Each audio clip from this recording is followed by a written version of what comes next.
Over to me, I think, Tony. First of all, I just want to welcome. We have quite a broad audience, so we're talking about Europe. We've also started doing work at online business systems in Europe, as you can see on where we do our work. And we have some folks from Europe. I believe we have some folks from Asia, and so really nice, diverse audience, including Canada, North America, and a bit of South America. So welcome everybody. I'm Chris Harper. I'm a senior director with Online Business Systems. Just a little bit about our company briefly. We were started much like you, Computer Bob. We were started just over 35 years ago here in Canada, and we've since expanded into the United States, into the EMEA, and so we're starting to see a lot of growth. And you know, we're hopeful that everyone here will start to experience similar outcomes. But we focus on digital transformation and cybersecurity. And so we combine these two things to make sure that our customers, when they are engaging in their digital transformations, are doing so securely. A really, really important topic, especially nowadays, when you read so much about those cybersecurity incidents. You know, we try to weave those things together. In addition to that, we do Salesforce, we do service management with BMC, and we have a great customer engagement practices that help streamline call center operations and customer engagement. And so, and we have a great team of onliners that help take clients right from the beginning of their transformation journey all the way through. And that's one of the things that we love to celebrate, as you'll see in the lower half of this slide, is the great experience that we seek to provide our employees and our team members. And that means we have a team that has stayed together, that works well together, and the outcome of that is that our clients are going through some really stressful projects at times, but they can sleep well at night because they know that we're there on the job, helping them execute on their transformation journey in a secure way. And so that's just a little bit about our organization. Again, offices all over North America and into the EMEA right now as well. And so very exciting growth for us, and it's always such a privilege to be here.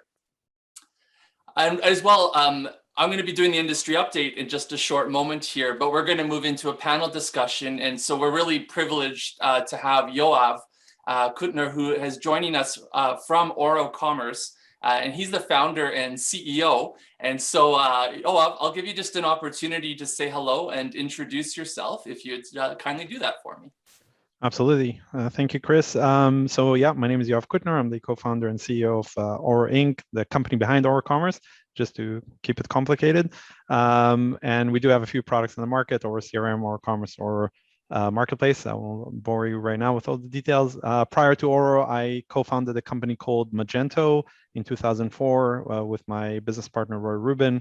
And we sold that to eBay, and shortly after that, after selling to eBay, about a year and some after that, I started Oro. So I have a lot of experience in B2C, and then throughout the years that I worked in the B2C, business to consumer e-commerce, I learned a lot about the needs of B2B companies that were trying to use their product for the B2B needs. And as such, we decided to focus on the B2B, business to business digital market right now. So that's what we've been doing for the last 9 years. Excellent. Thanks, Yoav. Gil, do you want to introduce yourself, please? Sure. Thank you, Chris. Hi, everybody.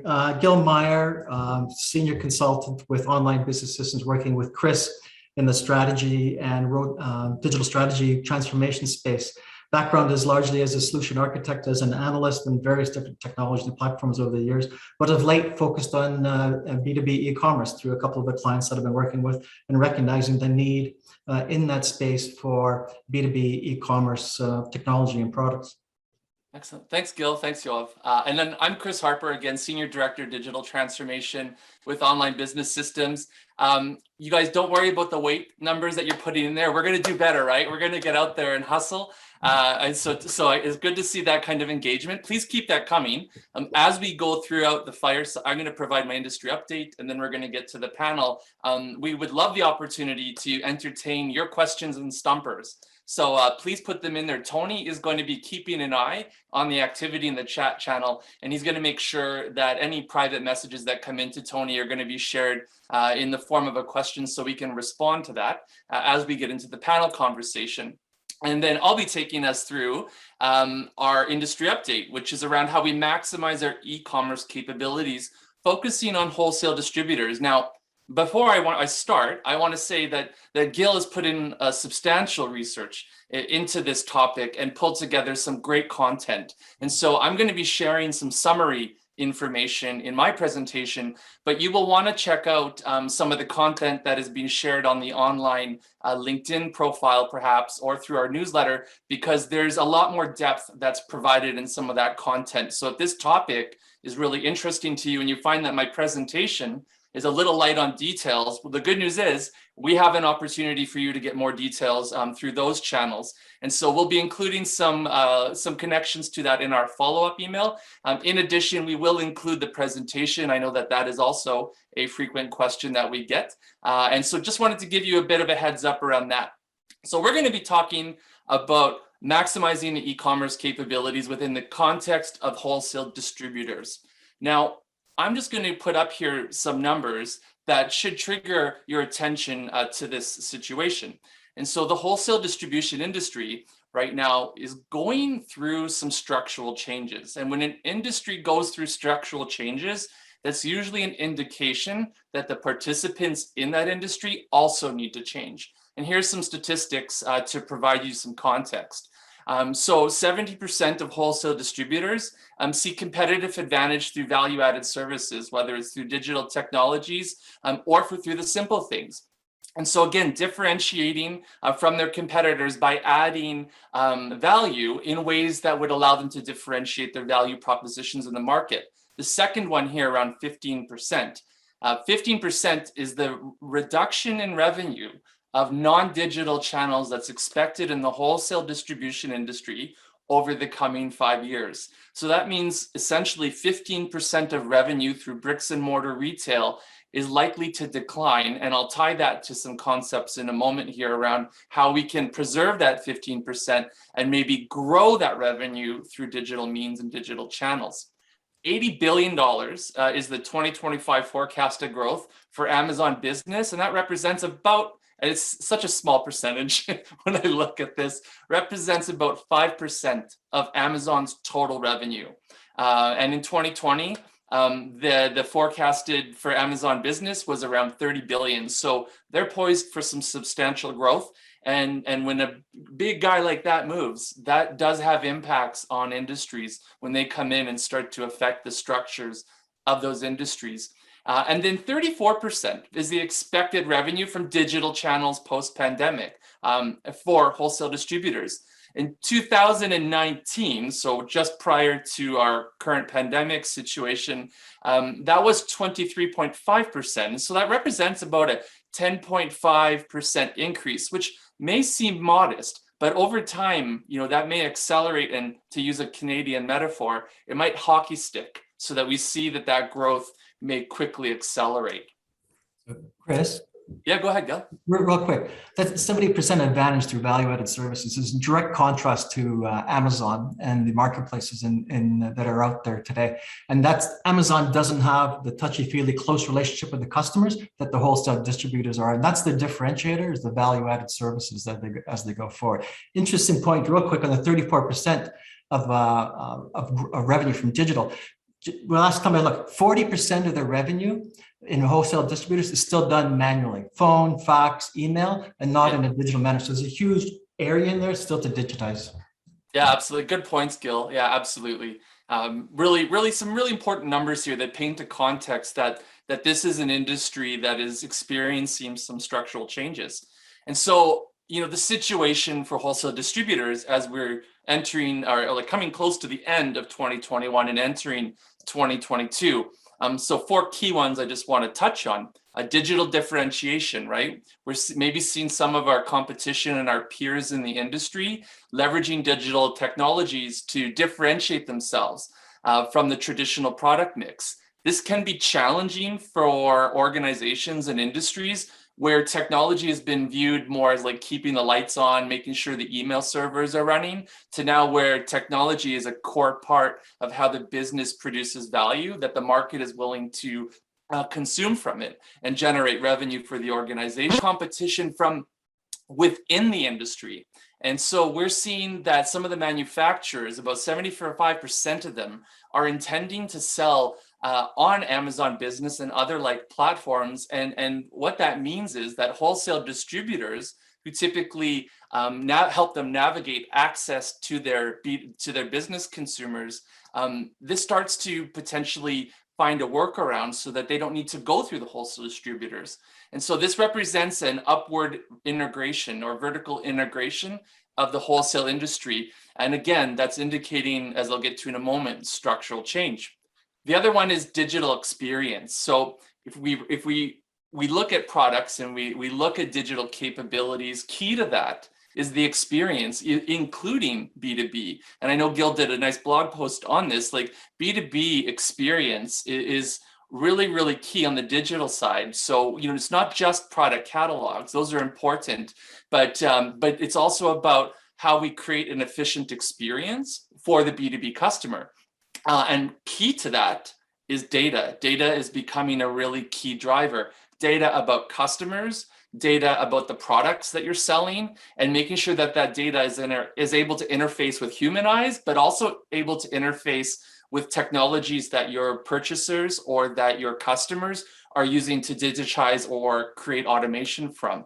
And all of this leads to the last point, which is that when we look at the wholesale distribution industry, we are seeing structural change. And so upward vertical integration, changing customer preferences, these all require industry participants to assess where they are and assess where their customer and their market is heading so that they can proactively posture themselves to extract value from those change structures. The alternative to that is that they stay in the same place, the customers move on, and that organization or that participant in the industry, that wholesale distributor who didn't stay where the customers were going, is left behind. And we don't want to see that, right? We don't want to see that 15% decline in traditional retail distribution channels. We want to recover that value. We want to say, if we're losing 15% here, let's gain 20, 25% over here where our customers are going, while still understanding that we have relationships and infrastructure in place on the bricks and mortar side. And so that's just kind of where things are and are heading as we exit 2021 and go into 2022. So we're going to do a poll question, just a quick one here. So you have to be quick on your draw. But one of the things I'm going to talk about in a bit is around alignment of leadership. And so just a quick poll question. How aligned is your leadership team on the need to be more digitally competitive as a wholesale distributor or logistics? And so you'll see the poll should be up on your screen now. And just take a moment to look through that and select the option that most resonates with you, please. Oh, excellent participation already. Great. Good stuff. Excellent. So as we're sitting right now, the numbers are still coming in, going up and down. We're excellent participation. Thank you very much. And so what I'm seeing emerge here is we're saying that we have a plan and we're focused on executing it together.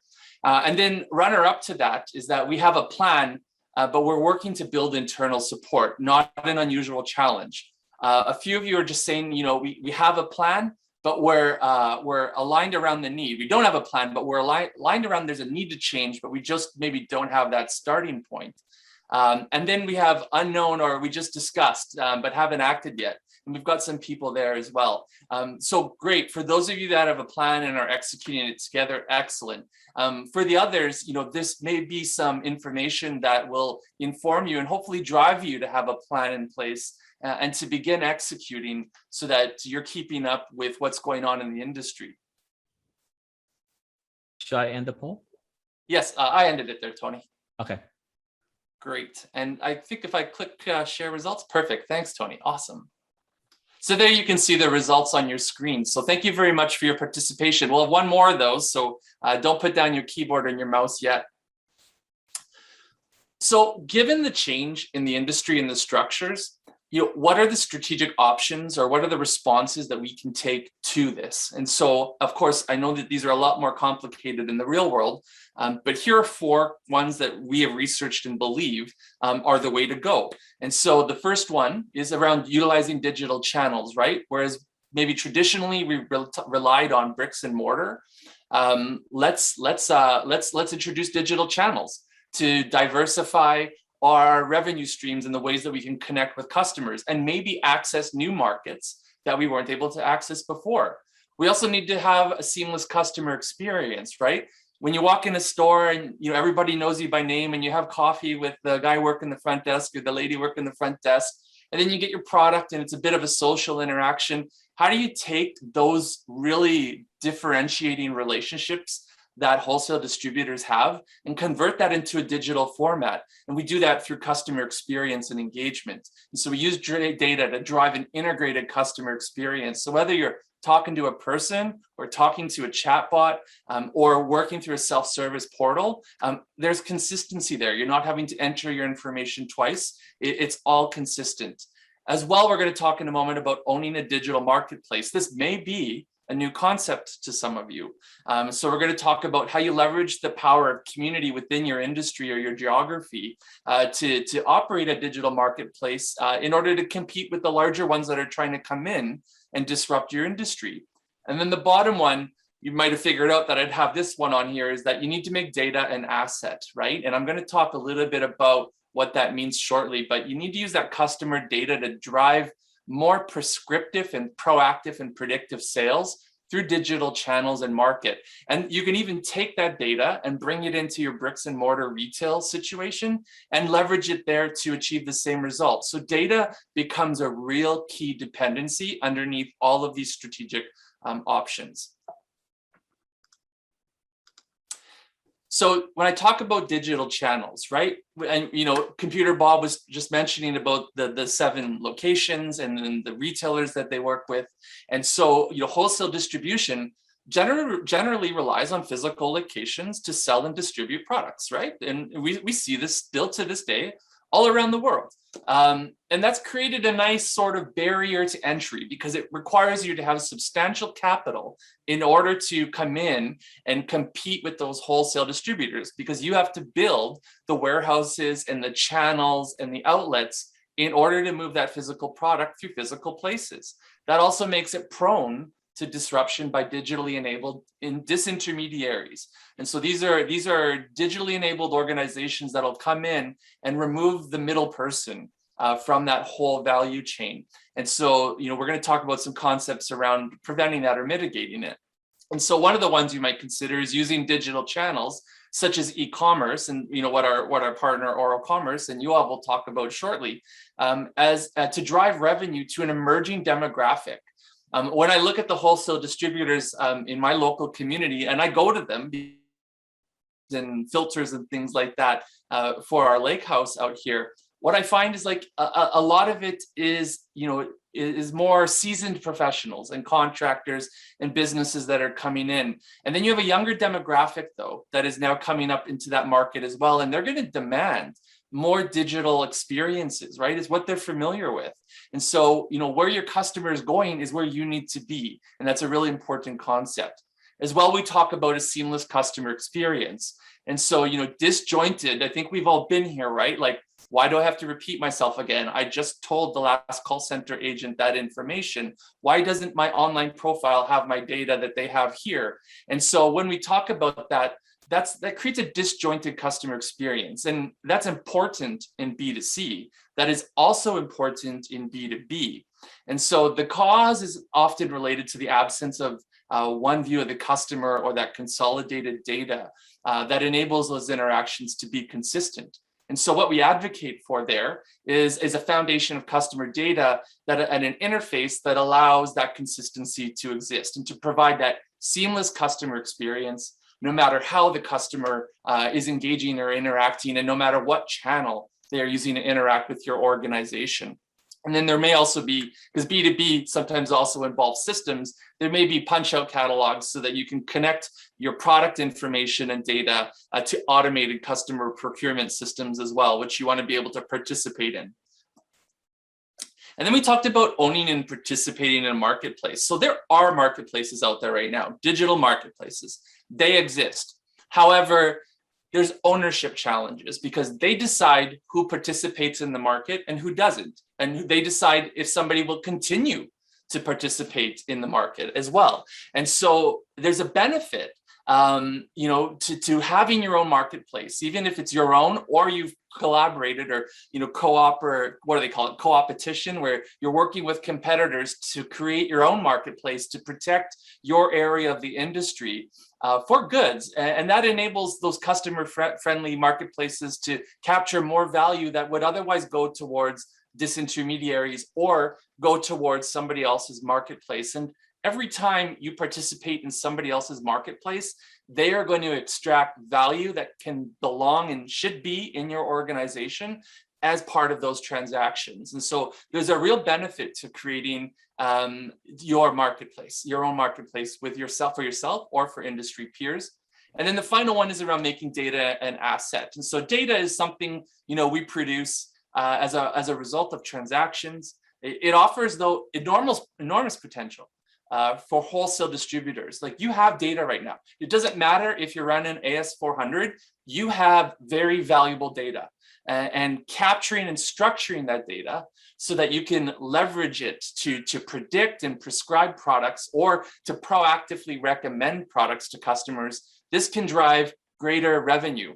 And when you do that, now you're taking that 15% reduction in traditional revenue from traditional sources of physical retail outlets, and you now start to recapture that on the digital side. And so while you might be seeing shrink here, you're going to see growth in your digital channels, and data is going to be one of the things that drives that customer experience, which is going to drive the preservation of that revenue. Now, this situation is what is facing the wholesale distributors, right? We have to play catch up to compete. Some of us have fallen behind, and we have to pay down that technological debt. And then we have to get the cool technology that allows us to be competitive in the market, right? And so this can be a little daunting. And so it can be a little bit like, how are we going to ever catch up? This is so much transformation, so much money, so much time that we have to spend. And that's where eCommerce and organizations come in, and they can bring these platforms that can leverage the data from your legacy systems and get you to the cool technology stuff much more quickly, so that you're capturing the value of the digital channels and those digital consumers in B2B more rapidly. Now, there are some perceived barriers. So higher perceived costs would be one. Not all of our organizations have the ability to do this type of technological change or implementations, right? Maybe IT is focused on the email servers and making sure that all that is running, as opposed to, like, how do we digitize our product catalogs so that we can interface with electronic data interchanges, or how do we digitize that so we can start capturing our digital consumers through our digital channels. And so there's some capability constraints that are introduced as well. Some organizations, believe it or not, believe that change actually isn't needed.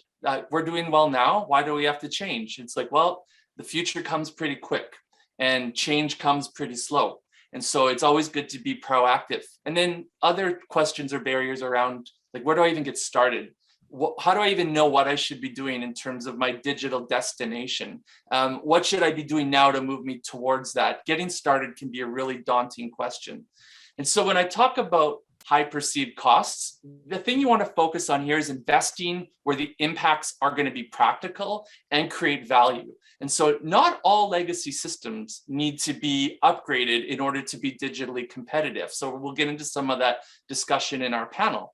As well, low internal capability. This, in order to grow that new capability for technology within the wholesale distribution organization, you may need to hire new knowledge and equip your current information technology team with the skills and knowledge necessary to support those digital capabilities. Every time you move into a new channel, you need to make sure, especially with digital, that you're able to not just implement it, you need to be able to have the capability to preserve that value after you've implemented those types of technologies. And so really important to build that internal capability. As well, you may have folks that don't believe change is actually needed. And there's, every change benefits, there's folks that benefit staying the same, and there's folks that benefit from a changed future. And what you need to do is focus on creating a plan. And we call it in our organization, when we do this kind of work, you have to develop a strategic intent. Like, what are we driving towards? where do we stand today and what's the distance between where we are today and where we want to get to. And once you have that plan, it becomes a symbol of agreement on the intention and the priorities. And then you just have to focus on what the next one says, getting started. And so again, getting started always starts with knowing where you are, where you want to be, and defining a pathway between those two things. And that's where a lot of folks get stuck and unsure where to begin. And so you want to start from where you are and define that destination with a customer-centric view, because we want to grow towards our customers, right? Not away from our customers. And so this will enable us to create consensus and focus for the executive for the sponsorship level, and then to cascade that down so the organization is all moving in the same direction and no one's falling behind and holding us back from realizing the potential of e-commerce and digital channels to access value in the market. And so just a quick poll question. Out of those barriers that I mentioned, which of those do you feel is affecting your organization's ability to become more digitally competitive today? And so we'll put that question up there. We'll just give it a minute here. I'm interested to see these results relative to the ones that we saw earlier. So, but this one is interesting, Chris. Yeah.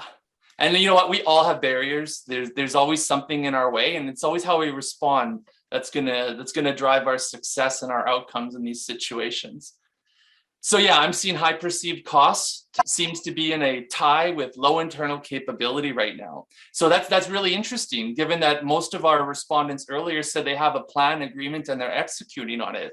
Yet we're acknowledging that there's cost and capability barriers, which would prompt me to say, like, is everyone really committed, or what are we doing to address these barriers so that we can move forward? That's a key thing. Not what are we talking about? What are we acting on? Like, what are we doing to address these barriers? And so I'll end the poll here, and you can kind of see some of the results for yourselves. So pretty much a tie. And good to see that nobody here believes, other than one individual here, that nobody's organization here believes that change is not needed. For that individual that responded to that question, please reach out. We're happy to help you navigate some of those difficulties. But this is not unexpected to see this situation. So when we talk about planning to take action, there's three components that we've simplified here. You have to have a plan, right? You have to have that strategic intent. We have to create that alignment across our executive team and our organization, because without alignment, we're not going to be executing on a plan. We're going to be executing on multiple plans, which is going to be confusing and is going to lead to a lot of missed opportunities, a lot of waste, and increased amounts of risk in terms of the investments that are being taken. And then I just wanted to emphasize as well that the industry is currently experiencing structural changes. And anytime that you see a change in an industry structure, it necessitates a change in the businesses that participate in that industry. And so that's really key. And I put this little note on the bottom. COVID did not create the situation. In wholesale distribution, this was occurring prior to COVID. COVID simply accentuated and forced some of us into these situations. And so I just wanted to emphasize that. And so again, if you have any questions, please enter them into the chat box. I'm a bit busy to be keeping an eye on it, but I know Tony's got it down there, and we're going to move into the panel conversation. And so we're going to go through a few themed questions. Again, if you have questions that you have, please absolutely pop them in the chat box. We'd be happy to answer them as we go along. Tony will funnel those through to my mind, and we'll be able to provide a response. One of the key questions that I think wholesale distributors are going to be facing, and so I'll kick this off, is that do I need to upgrade my systems? Like, I'm on AS400 or I'm on this old system. It works really well, but to make e-commerce possible, it seems so far away. I did a really great video piece on this earlier or later in the spring, actually, around not needing to upgrade your ERP, and that's still true. In those legacy systems, you have data. And if you can extract that data and put it into a form that is consumable by, say, like an e-commerce solution that Oro offers, you can actually set up a digital marketplace. You can actually set up digital channels for distribution of your goods while not having to spend the years and the millions to upgrade your ERP systems and all these other things. You can get that data out structure it well so that it's able to be consumed by an e-commerce solution like the ones that Oro offers. And that really helps you get, if you remember my slide from earlier, that really helps you get from that technology debt piece up to being competitive much more quickly, right? And in this situation, fast is really important, but it also needs to be well done. And that's where solutions like Oro and using data from legacy systems can have a real beneficial impact in making you competitive, as opposed to having to upgrade all the systems and then think about getting competitive. And of course, our competitors are not standing still while we do that. They're innovating and moving on to the next best thing. And so we need to play catch up quite quickly. Yoav, Gil, I don't know if you have any comments on this, but I'd invite you to add anything at this point on the question that we have up on the screen. Yeah, Yoav, I can go first if you wish. Yeah, great point about getting access to the data. But in addition to that, there's other options available to you. A typical fully rolled out e-commerce system will have many integrations with the ERP system, be it inventory, orders, order status, things like that. And some of that can be, in the short term, can be handled manually. You can assume that cost, that burden, do it manually in order to you can maintain the inventory in the e-commerce system yourself. You can, bulk load data. There's different options to do that if the data isn't there to be able to use. Thanks, Gil. Yoav? Yeah, so this is a great point and something we actually identified with Oro right from the start, that a lot of the B2B companies that we were kind of meeting that were trying to go digital had legacy systems, and specifically ERPs that were either homegrown, custom built. Some of them are still running on DOS, AS400s, right? Really kind of archaic technologies for the cutting edge world of technology. That said, that like you mentioned, Chris, it's way too expensive for them to rip it out and update and upgrade that. And that's where we come at, and hopefully any e-commerce platform that you will select actually has to come and provide this flexibility on top of that layer. And many times we're actually not referred to even as a B2B e-commerce or marketplace. We actually refer to as the front end of the ERP, maybe a customer portal. So we really want to kind of introduce a customer experience that is connected to your ERP, connected to this data that you're holding in the ERP, and exposing it out to the world, right? Making this more digital, applicable to your customers, that they can actually work with it, do stuff with it, act with it, etc. So again, many times we're brought to the table not necessarily as an e-commerce or marketplace, but rather as a customer portal / front end for the ERP. So what we designed our system, and again, hopefully any system that you choose to go about and create this kind of front end for your company and customer experience, has to be flexible enough not only on consuming the data and presenting the data, but also on creating custom business flows around this data, right? And that's something that we really kind of need to keep in mind when selecting an e-commerce platform. That really is important, that you can create the customer experience that you need in a flexible way on top of the data that you're pulling and pushing back to the ERP.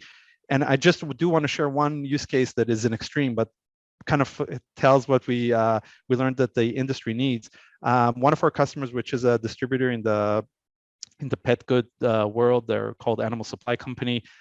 Through acquisitions, when we acquired them as a customer, we had 4 ERPs that were completely disjoint. Data was sitting all over the place, pricing and products, etc. And we had to bring them all together so the customers and the sales reps have one system to actually work with when they're putting in an order, and not guess the prices and guess where the product is sitting and log into different ERPs, etc. Especially customers, they didn't have access, they had to choose which book to order from, etc. So we really had to put that all together. That also allowed them to accelerate their acquisitions, because once we kind of figured this out and we're able to connect to ERPs and expose this data in a meaningful way, both for the sales team and the customers, we were able to allow them to add. And since then, we have already 6 ERPs connected to our system. So again, that's something that has to be built and ingrained into the e-commerce platform you choose, because that's how you actually can build on top of your existing systems and provide the customer experience and the digital customer experience that you want to build for your customers and for your sales rep in that. Yeah, absolutely. Thanks, Yoav. Thanks, Gil. You guys have already started to talk about the next topic. And so, Gil, when we look at the options to stand up an e-commerce capability, you've done like months and months and months of research into this. Yoav, I know you have direct experience in this. What are the options to stand up an e-commerce capability? If I can be bold, Chris, and just take us back to, it's a good question from Bob, and say one of the most important factors in e-commerce is setting up and updating rich content. And he's exactly right? Having good content for buyers and customers to look and go through and pick from is extremely important. And relating it back to upgrading the ERP or not, where is your PIM? Where's your product database? And where are you able to enrich it? You know, in a product like Oro has a built-in PIM. That's where the marketers go in there, add the attributes, add the videos, add the content, and available to the front end. So great question. Yeah, and Gil, I'm sorry, it's a very good question. If I can just put some, because I get this question a lot, and I want to give like a high level guidelines on where you should look. So you should expect that your digital platform has a built-in PIM. I think choosing that versus like a specialized PIM system, like Akinio, like Optimize, and others, you really want to look at if you have multi-channel product needs in distributing the product data. If not, most likely your e-commerce platform / digital e-commerce platform will actually serve you as the PIM as well. Great, thanks. And Gil, did you want to talk about the options for standing up e-commerce? It'll relate to some of the topics we've been discussing as well. So. Yeah, well, for sure. And maybe we'll have a little bit of debate around this on from a modularity. Look forward to it. Because we're going to talk about modularity and composability in an e-commerce platform. But first, regarding options, the standard deployment mechanism now, or architecture now, is in the cloud. In the cloud with third-party service provider as a SaaS model. So there's really not much of a decision there to make anymore as far as on-prem or not. Also, any modern e-commerce product will be architected as a platform to give the ability to configure to meet your business needs. And the degree to which you configure it is a reflection on how good the e-commerce product is. But getting back to the point about modularity, an e-commerce platform should be designed with composability and modularity in mind, which will support a phased rollout, competitive differentiation, and architecture resiliency. And we'll talk about that a little bit more here in a minute. Where modularity, what is modularity? Well, it adheres to a design principle that deals with the interrelationship of modules or components within your system, where each module adheres to a high cohesion and loosely coupled design principle. Sorry for the techie term, but it provides the ability for modules to be selected, assembled, or deprecated as the business needs dictate, with a minimal, with less pain than if you did not have a modular approach. I'm not saying it's painless, but it's less pain than if you didn't have a modular approach. This could be the modules within your e-commerce product, but also the modules, components within your ecosystem that supports the e-commerce platform, like inventory, warehousing, order management, things like logistics, things like that. So, for example, you're deploying a new e-commerce product. Perhaps your marketing department really likes the content management system that they have in place, and they want to hang on to that for now. Well, a modular approach will allow you to use their content management system with the balance of the e-commerce platform that you have in front. You may wish to deploy different storefronts, different geographical regions, or a different checkout feature. Or as time goes on, you may want to put in different modules that support different physical touch points that the buyers might have with you, whether it's a call center, Chris mentioned that earlier, whether it's texting or SMS, or as we're going to see more and more, voice recognition or visual image recognition devices. So having the ability to plug those modules in, and we'll talk about more headless in a minute. So why bother with this?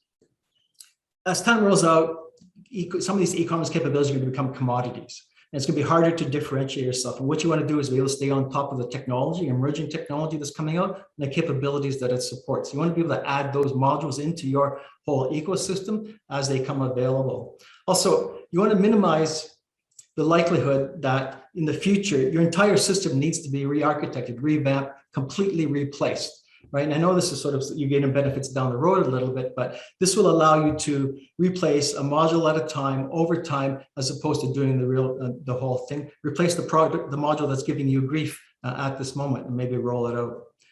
The challenge with this, and we're talking about modules and composability, and we can get down to microservices as well, but we won't. The problem is these concepts of service-oriented approach have been around for a long time, but the infrastructure and tools to manage multiple, imagine in your environment, your e-commerce product, you have multiple vendors, multiple modules and multiple APIs, you know, the effort to manage the upgrades, manage the maintenance, manage the APIs is not trivial. In fact, I know of a vendor that actually will sell you a service to manage your environment, manage your ecosystem for you. So that's how much of a gap, how much of a need there is. So there's some challenges to be aware of. And Yoav, Oro is both a modular and a headless architecture, right? Mm-hmm. Yep, absolutely. And API first, and all the buzzwords, and we support it all. And I think I completely agree with you, Gil, on everything you said. I think the only thing that I would add as a little bit of caution, and something that comes from the startup world, especially when going into technology and kind of trying to adopt and create something new for your company. A lot of what you talked, so modular and headless, you should expect from the platform you're choosing, and always have that option. And I'll get into, if we have enough time, I'll get into a quick example of how we did this. But I think the key is to identify what's the problem that you're solving, and go after that problem in the fastest way possible to get there and solve that problem. And when I said this is very generic, but for example, maybe you're trying to take baby steps. I saw somebody was asking in the chat what kind of roadmap or baby steps to take.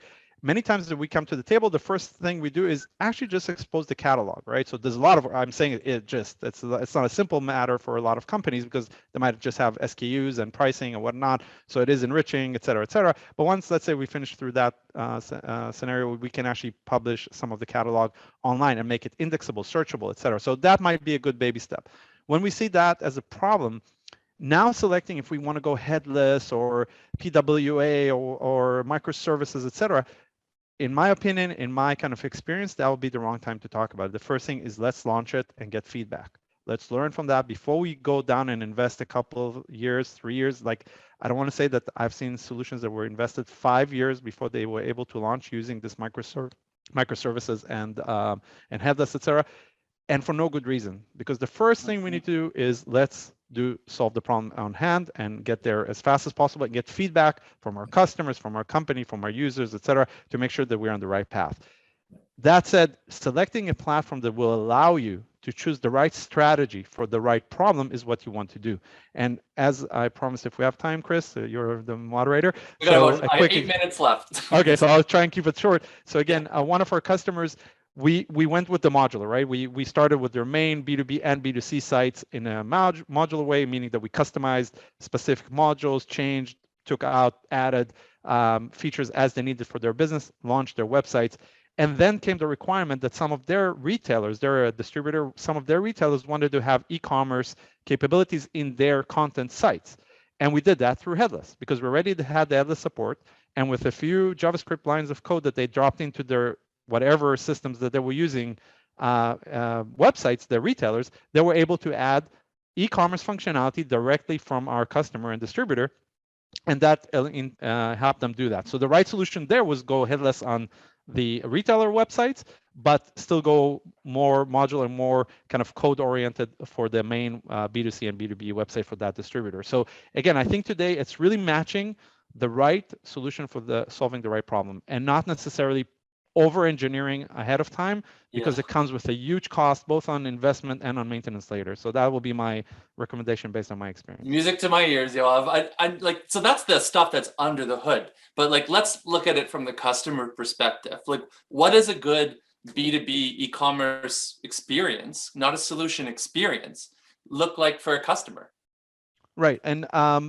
And I think what we want to keep in mind, again, and I came from the B2C world after many, many years, is that the B2B world seems to be very similar to B2C, but that's the biggest mistakes we've seen done in trying to do this transformation for B2B companies, is assuming that you just need to build a B2C website. That's not true. There's some of the basic things that we see differentiate the B2B from the B2C is that in B2B, it's a relationship. Your customers are returning customers. They actually do work with your website, right? In B2C, we see one-time customers. They come shop, it has to service anybody that shows up. In B2B, you have to custom tailor the user experience. And sometimes we have this rule in B2B, the bigger B wins. That means that if your customer is a bigger company than you and you're selling to them, they'll literally dictate to you the feature set and the customer experience that they need in order to use your systems. If they don't get that, they won't use it, or even worse, they'll use your competitors, right? Yeah. So you really want to identify your big customers, make sure that you're serving them and creating the right user experience for them. A lot of that comes from enabling them to configure a lot of the things, but also having what we call a workflow engine where we can really custom tailor a customer experience based on who's actually using the system, who's the customer that's using it, what role they have within that customer, who's the actual user within the customer that's using your system, and make sure that they have the customer experience that they're expecting in order to actually use it. Otherwise, like I said, they'll either pick up the phone, best case scenario, and talk to your sales team, or go somewhere else, right? Yeah, we don't want that. Gil, do you have a quick comment you want to make on this? You got about a few minutes left here. Well, Yoav's exactly right. Is B2B is different than B2C, and it's more complicated than B2C. And he touched on the fact that there's different roles in the customer organization that are dealing with the wholesale distributor or the manufacturer. And the journeys that they're on, the things they're trying to accomplish are different. Each requires a specific different kind of customer experience or personalization. They might be identifying and researching a product that they want. They might be trying to select a supplier and make their first purchase or a reorder, or they might want to be requesting and receiving services associated with the use or maintenance of a product. So each journey needs to be looked at and looking for the opportunity to do a good customer experience. And if I can real quick, to me, the most important thing is how do you accomplish an outstanding customer experience? And technology, personalization, user experience is all extremely important. But unless the corporation, unless the business is bought into it, unless the leaders see that as a strategic, important initiative and they communicate it, it's not going to happen. And unless you can break down the walls in your organization, departmental walls, the silos in your organization, and have everybody looking in from a customer perspective, looking from how they view the organization, every touch point they have, and want to make sure that it's successful and positive. Good tools and technology won't cut it. We know that already. Yeah, absolutely. Thank you. Anita, here is the answer to your question that you asked a little bit earlier. Thank you for submitting it. But you know, when we look at getting started, like, where do you even begin? For me, I look at this and I'm like, you got to begin with knowing where you are, deciding where you want to get to, and then having a plan. But Yoav, Gil, like, where should organizations get started when they want to start on this? Because that's as we talked about, one of the key barriers is like getting started. So how do we get started? Where do we begin day one? I'll start with step 0. Is exactly what Gil said. There should be a buy-in. There should be a consensus in the company that this is something you want to do. And a lot of times it's a cultural decision, right? So we came to companies where it's literally a cultural decision if we're going to do that or not, and there has to be a buy-in. And I'll put that as step 0. And then it's identifying the biggest hurdles or the biggest problems you have, like I mentioned earlier, and trying to solve them first. So low-hanging fruit. Go ahead. Before you go there, and the problems you have is from that vision, you need to bring, you know, we're talking about e-commerce, you know, capabilities and for wholesale this, but it fits into and customer experience personalization. It fits into an overall digital strategy, marketplace strategy, of which e-commerce, customer experience, personalization, organization, leadership all fit. So you need to put that strategy in place. You need to have a roadmap associated with that. And forefront, we know, right? You live it, right? The forefront's going to be, I need to sell stuff online because I need to increase my online revenue, have a presence, you know, establish myself. Is going to be forefront in the conversation. Excellent. Yeah, excellent. Thank you. Anita, I hope that answers your question. Thank you for asking it. So that is what we wanted to talk about today. I hope you all found it really informative. On behalf of Gil, Yoav, myself, Chris from Online, thank you very much for spending the time with us.